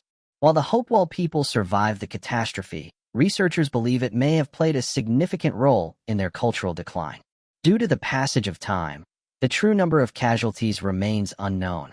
Kenneth Tankersley, a professor of anthropology at the University of Cincinnati, noted that what makes this event particularly fascinating is the presence of similar accounts across multiple Native American tribes. The Miami Nation describes a horned serpent that flew across the sky, dropping fiery rocks before crashing into a river, an image strikingly similar to how a comet streaking through the atmosphere might appear. The Shawnee speak of a sky panther with the power to destroy forests, while the Ottawa recount a day when the sun seemed to fall from the sky. Given that a comet entering the thermosphere would explode with force comparable to a nuclear blast, these oral histories may preserve memories of the catastrophic event that reshaped their world. Moving on to the next mystery. In 2023, emergency responders successfully located and rescued a teenager with special needs who had gone missing in the woods of Cherokee County, North Carolina. The rescue was made possible through drone technology, which captured a critical image that helped pinpoint the teenager's location. The Hiwassee Dam Fire Department recently reported that the missing boy was found using drones equipped with advanced infrared technology. These drones detected the boy's body heat, providing crucial data that guided search teams on foot. After analyzing the drone's thermal imaging data, rescuers identified a distinct heat signature, which, upon further zooming, revealed a human figure curled in the fetal position. This discovery has sparked concerns about safety in the area, prompting authorities to investigate the circumstances surrounding the incident. Once the Hamilton County drone confirmed the heat signature, GPS coordinates were marked and rescue personnel were dispatched. Thanks to this coordinated effort, the team successfully located the teenager and reunited him with his family. This highlights the importance of using advanced technology. According to Chad McNabb, who is the chief of Hiwassee Dam Fire Department, the use of drone cameras during a rescue mission was crucial in locating a missing boy within a short period of time. This new technology proved to be very effective in reducing the amount of manpower required for the mission. By using the drone cameras, the rescue team was able to locate the boy quickly and efficiently. This helped to minimize the time and resources needed. McNabb mentioned that in the absence of drone cameras, emergency services would have had to conduct grid searches by deploying a large number of people to search the woods and then wait for someone to accidentally come across the missing individual. This would have been a time-consuming and risky task since the chances of finding the missing person would have been uncertain. The Hiwassee Dam Fire Department said the following: "Words cannot express how we feel right now. After a long ground search, the young man was found in good shape. Thanks to all of our members." Over a year ago, Hiwassee Dam FD joined the Tri-State Mutual Aid Association, which is based around the Chattanooga metro area. Tonight is the first time we have called on them. They dispatched Hamilton County Emergency Management with their drones. They responded from Chattanooga and immediately started flying. Their 2 drones and West Polk's drone flew grid patterns for 2 hours. A Hamilton County drone detected a heat signature, and upon zooming in, it appeared to be a person lying in the fetal position. The drone operator quickly marked the GPS coordinates, guiding ground search teams directly to the missing juvenile's location. Once found, the teenager was safely carried out of the woods and handed over to Cherokee County EMS medics for evaluation. A heartfelt thank you goes out to everyone who participated in the rescue effort. This successful mission once again highlights the importance of training and strong partnerships with mutual aid agencies. On another note, looking at these images serves as a reminder of the stunning natural beauty of our region. The first image captured by the drone provides a remarkable perspective of the rescue in action. If you're fascinated by Unsolved Mysteries and enjoying the video so far, make sure to hit that subscribe button and give this video a thumbs up to stay updated on all our latest content. In 1973, on Christmas Eve, 20-year-old college student Kevin Showalter and his girlfriend were traveling through New London, Connecticut, when their car got a flat tire. As Kevin stopped to change it, he was struck by a passing vehicle. The accident occurred just 2 blocks from his home. Initially, the investigation focused on Harvey Malove, a former mayor of New London, who had driven past the area around the time of Kevin's death. While this made him a person of interest, his testimony conflicted with statements from eyewitnesses. Although a 1-member grand jury later concluded that Malove was the most likely culprit, there was not enough evidence to formally charge him. Throughout the investigation and afterward, Malove consistently maintained his innocence. In 1979, a man named Paul Hansen came forward and confessed to the crime. However, by that time, the statute of limitations had expired, which is likely why he was never charged. An additional jury was called for the investigation. Nevertheless, they came to the conclusion that there was no evidence to back up Hansen's claim, and as a result, the investigation was terminated. From the time that Paul Hansen committed suicide at 2 p.m., the investigation remained unsolved. Through the note that he left behind, he asserted once more that he was responsible for Kevin's passing. Despite the fact that the police agency made the decision to reopen the investigation, the fact that the 3,000-page transcript from the initial investigation had inexplicably vanished was a peculiar occurrence. To this day, the circumstances surrounding Kevin Showalter's passing remain officially unresolved. Many believe this was merely a cover-up to hide the police department's mishandling of the case. With key evidence missing and conflicting testimonies left unaddressed, the full truth about Kevin Showalter's death may never be uncovered. Moving on to the next mystery. Jodine Sarin lived in San Diego, California, in 2007. Though she was mentally disabled, she was highly independent and passionate about helping others. She volunteered at her church, worked with the San Diego Humane Society, and was involved with the National Alliance for the Mentally Ill. Jodine had a deep love for animals and enjoyed outdoor activities like biking, kayaking, and walking on the beach. She lived alone in a ground-level condo in Carlsbad, which her parents had purchased for her. On Valentine's Day 2007, her parents stopped by to check on her, but what they found was alarming. Inside the condo, they encountered a man they didn't recognize. They told him to leave. When they entered Jodine's room, they found that she had been assaulted and strangled. Despite seeing the attacker's face, the case would take over a decade to be solved. In 2018, investigators decided to contact a company that you might have heard of, Paranormal Nanolabs. The company specializes in something called DNA phenotyping. This is a process of using unidentified DNA evidence left behind at a crime scene to predict someone's physical appearance and ancestry. It is used by law enforcement to generate leads in criminal investigations, narrow suspect lists, and identify unknown remains. Paranormal Nanolabs created this image to show what the attacker may have looked like back in 2007. They also made use of genetic genealogy. This is a process where they use DNA evidence found in the crime scene to create the family tree of the suspect. It finally led investigators to David Mabrito. The man was identified as a transient who took his own life in 2011.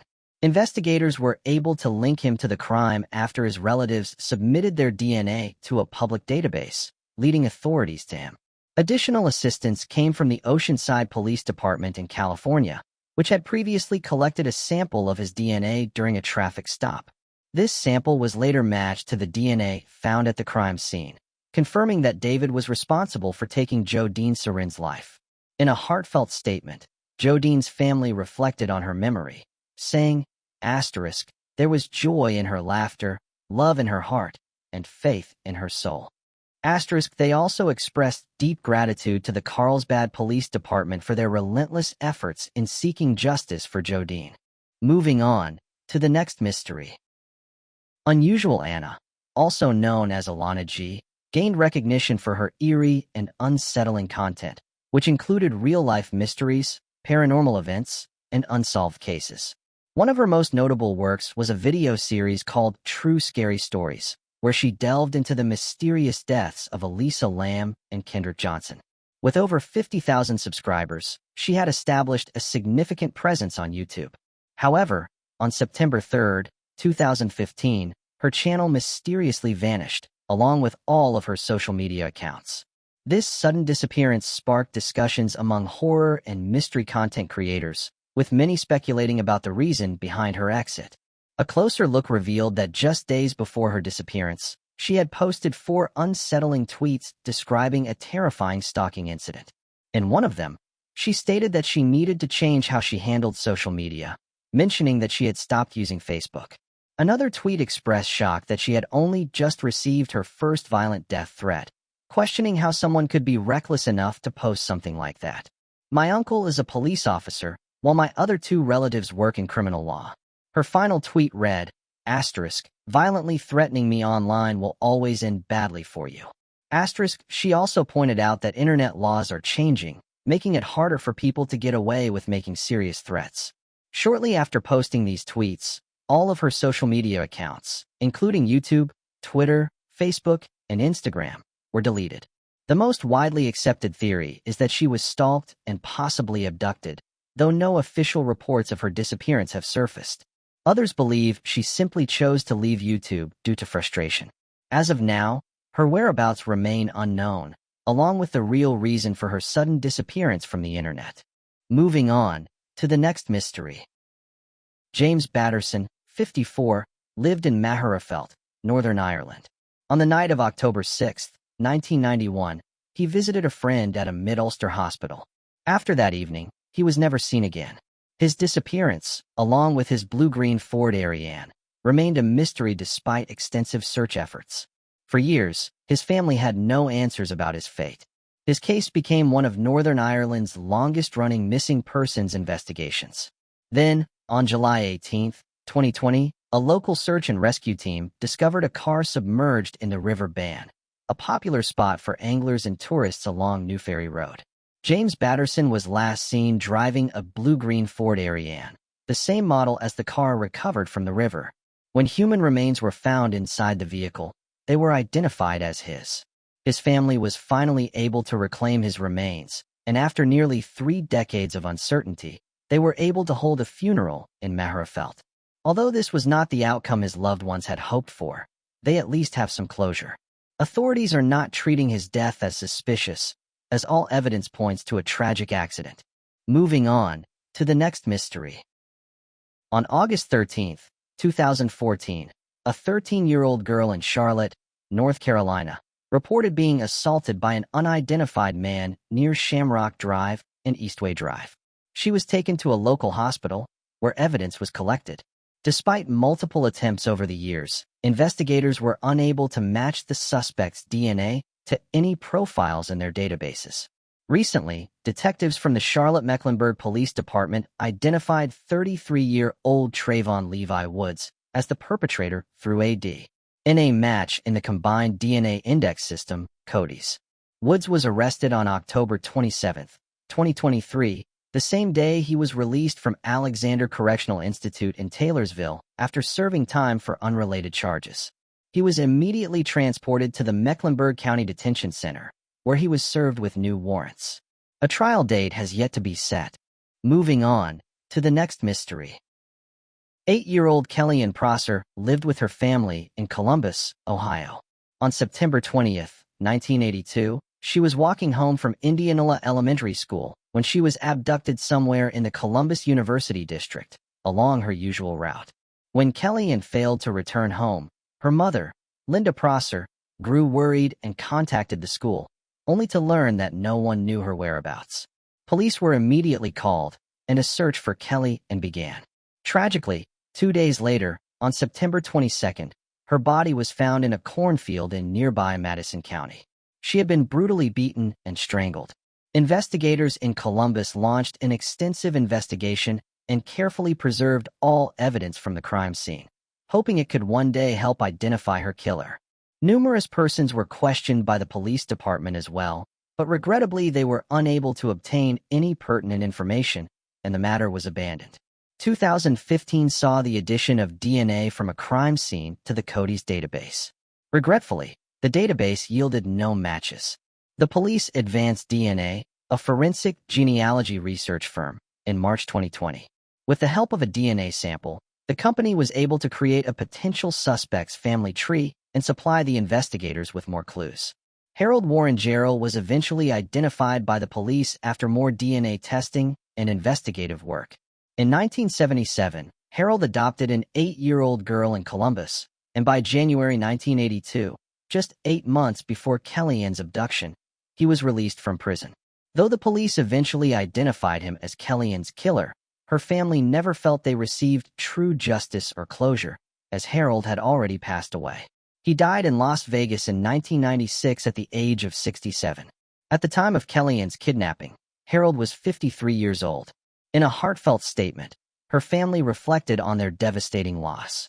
Asterisk, we never imagined that when Kellyanne left for school on September 20th, 1982, it would be the last time we'd see her. We had this beautiful, mischievous little girl, and then suddenly, all that remained were photos that will never fade, a calendar marking an unbearable new anniversary, a grave, and fragments of Kelly's life stored in a box. Asterisk. Moving on to the next mystery. In 1988, 29-year-old Diane Dawn lived in Santee, California, with her 2-year-old son, Mark. She worked for the San Diego Transit Corporation. On May 2, 1988, when Diane failed to show up for work, a concerned colleague went to her home to check on her. Upon arrival, they discovered Diane's body in her bedroom. The circumstances surrounding her death were unclear at the time, and for years, the case remained unsolved. Though investigators uncovered some clues, the mystery of what happened to Diane persisted. Diane had been fatally stabbed. Her young son was found wandering alone around the apartment complex. Investigators recovered DNA from under Diane's fingernails, as well as a strand of hair on her hand that belonged to an unknown man. Though forensic technology at the time was limited, the evidence was carefully preserved, in hopes that future advancements could help identify her killer. Years later, with the rise of genetic genealogy, DNA technology had finally progressed enough to provide new answers. Investigators were able to use the hair to create a DNA profile of the suspect. The DNA profile was submitted into the public DNA databases. A cold case team then formed a family tree of the suspect. This process was quite exhaustive, as 9 family trees were constructed with nearly 1,300 people connected to the suspect, either through blood or marriage. Finally, it led investigators to Warren Robertson. He was a tow truck driver who lived in the same complex as Diane. It is not known if the two of them knew each other, but both were known to be racing enthusiasts and attended stock car races at the El Cajon Speedway. Robertson passed away in a house fire in Indiana in 1990. He was 39 years old. Diane's now-grown son, Mark Bayer, said that he was blown away by how the case was solved. Looking back, one of the hardest parts is feeling alone because of what you went through. You lost your mother, he said. The answers my family received brought us closure, and closure means everything, even after all these years. Diane's younger sister, Victoria Dawn Minter, expressed her gratitude to the investigators for solving the case.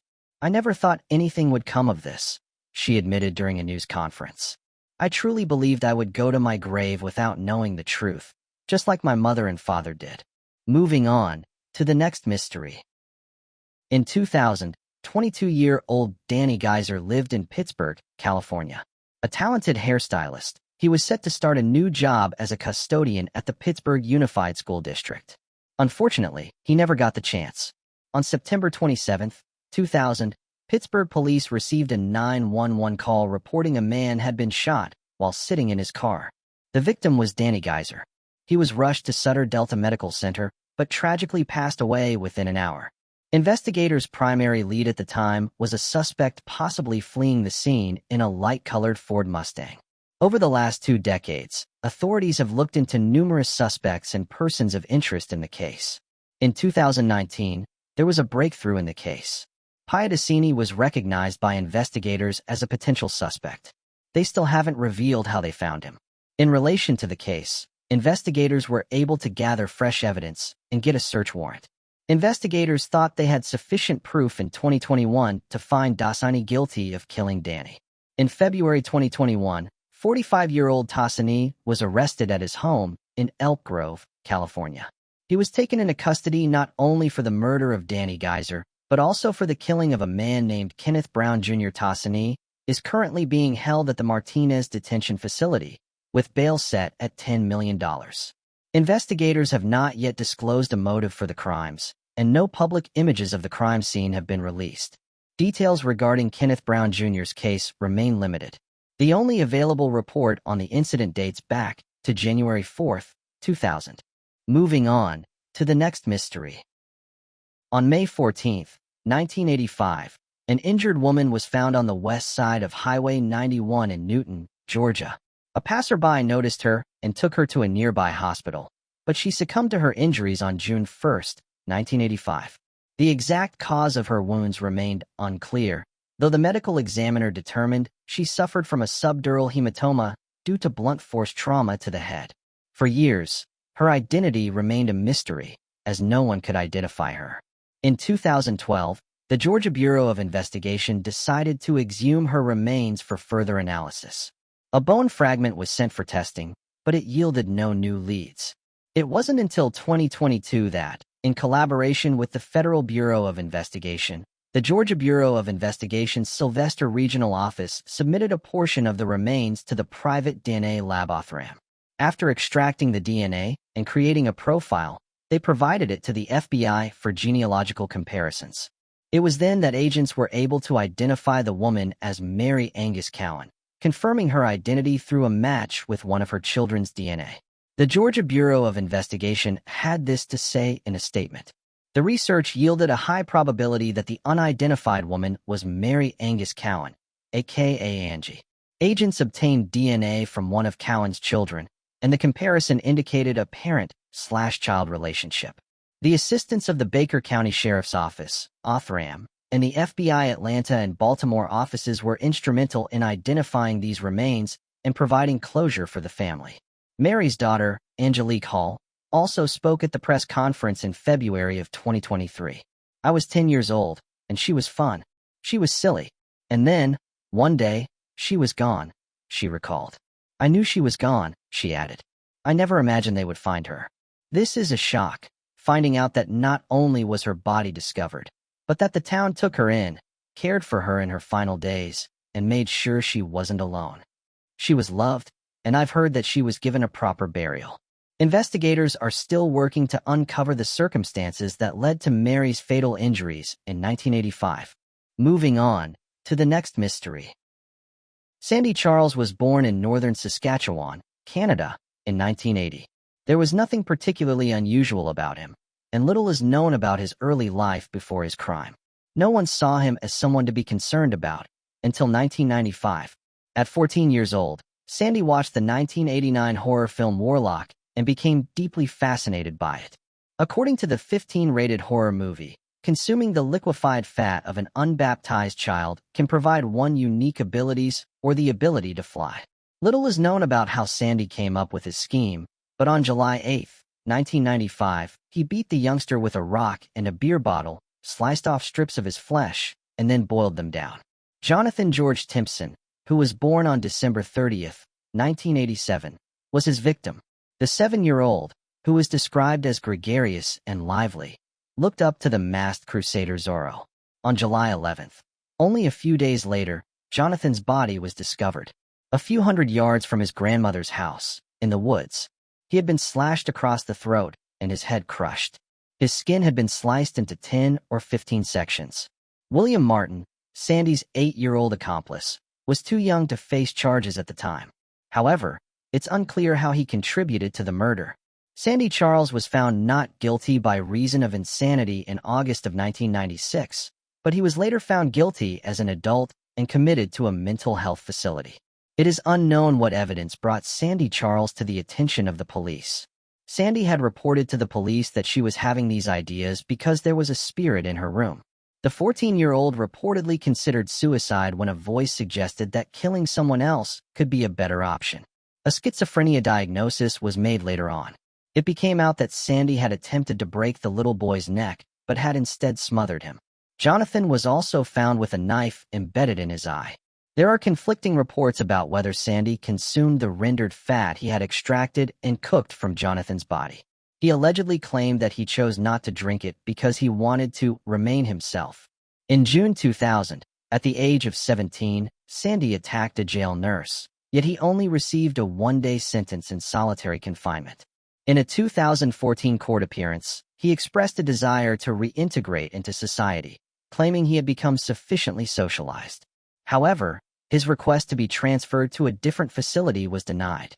Sandy Charles remains confined in a mental health institution with little chance of release. Moving on to the next mystery.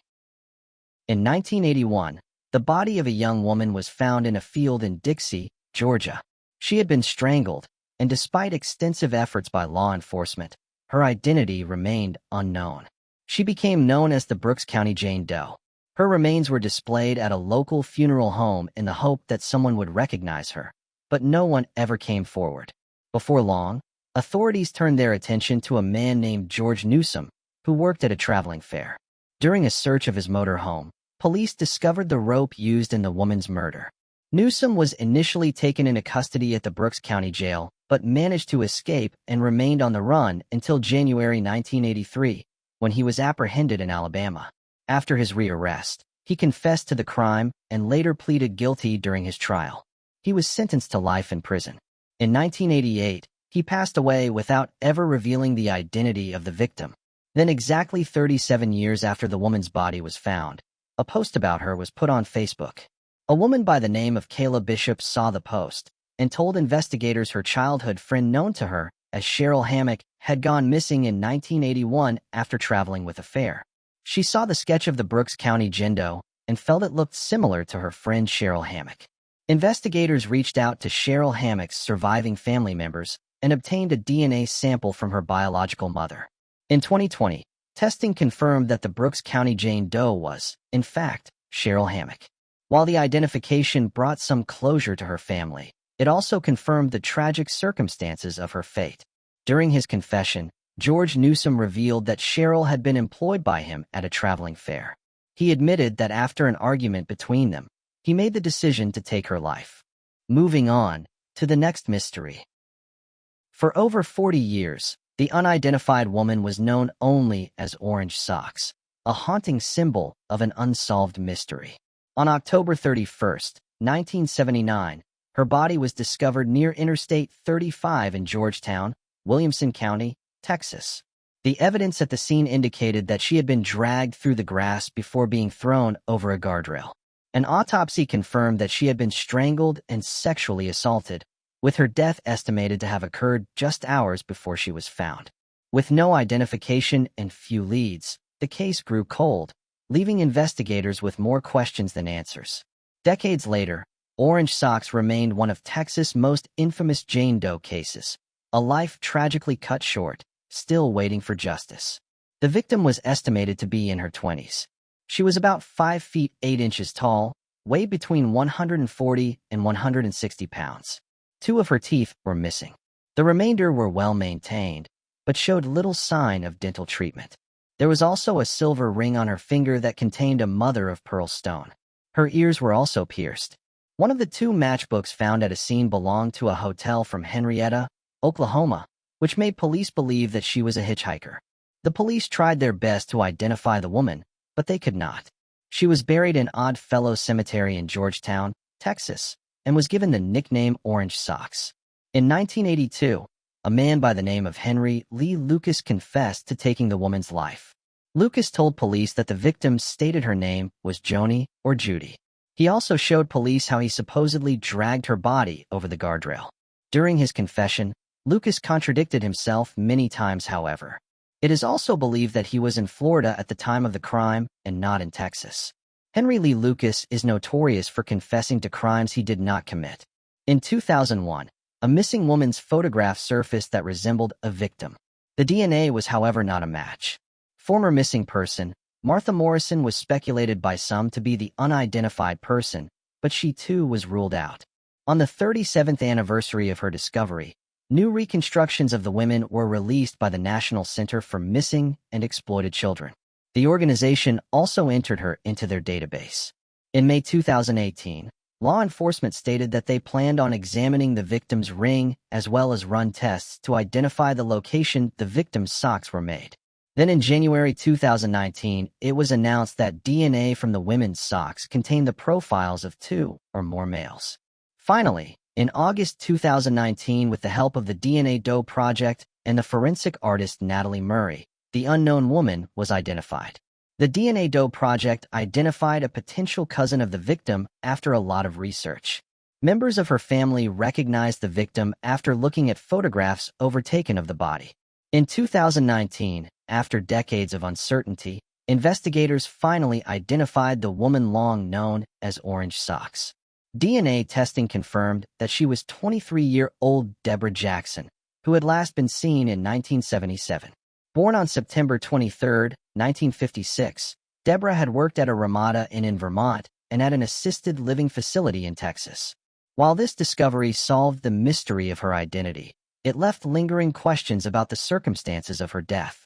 Serial killer Henry Lee Lucas had confessed to murdering her, leading to his conviction. However, skepticism surrounded his admission, as he was notorious for falsely confessing to numerous crimes. Despite mounting evidence suggesting Lucas was not responsible for Deborah's murder, his conviction remains in place, leaving an unsettling lack of closure in the search for her true killer. Moving on to the next mystery. Carlina Renee White was born on July 15, 1987, at Harlem Hospital Center in New York City. When she was just 19 days old, her parents, Joy White and Carl Tyson, brought her back to the hospital due to a high fever. A woman dressed as a nurse offered to assist them upon arrival. However, they were unaware that she was not actually a hospital employee. In the early hours of the morning, this woman abducted Carlina from the hospital. At the time, the hospital's surveillance cameras were not operational, leaving Carlina's parents as the only ones able to describe the suspect. This became the first recorded case of a baby being kidnapped from a New York hospital. Despite nationwide efforts to locate her, including distributing flyers with her photo, authorities were unable to find her. In response, her parents filed a $100 million lawsuit against the hospital, eventually reaching a settlement of $750,000. The woman that took Carlina is Anujita and Pedwi. She raised Carlina as Nedra and Net Nance in Connecticut. Carlina first suspected that and might not be a real mother, and could not provide a birth certificate. In 2005, when Carlina fell pregnant and asked again, and provided her with a false certificate. The officials noticed it was forged, however. Carlina then confronted Anne, and confessed then as she was not Carlina's real mother. She lied, however, by telling Carlina as she was abandoned by a drug addict. This caused her to not immediately go look for her real parents. When she was 23 years old, she had started looking on websites for missing people, such as the National Center for Missing and Exploited Children. There, she came across a photo of the kidnapped Carlina and noticed its resemblance to her own baby pictures as Nedra, as well as those of her daughter, Samani. Using the hotline, she was finally able to connect with her biological family. In 2011, DNA testing confirmed that she was indeed the missing Carlina White, and Pedway is currently serving a 12-year prison sentence at a federal correctional institution in Aliceville, Alabama, for the abduction. Carlina now goes by the name Nitty, a name she chose for herself. She has since built a relationship with her biological parents, and they are working to make up for the lost time. Thanks for watching. I hope you enjoyed exploring these intriguing unsolved mysteries with me. If you found the video fascinating, don't forget to give it a thumbs up and subscribe to Unsolved Mystique for more deep dives into unsolved mysteries. Your support helps me bring you more compelling content. Leave a comment below with your thoughts or any mysteries you'd like me to cover next. See you in the next video.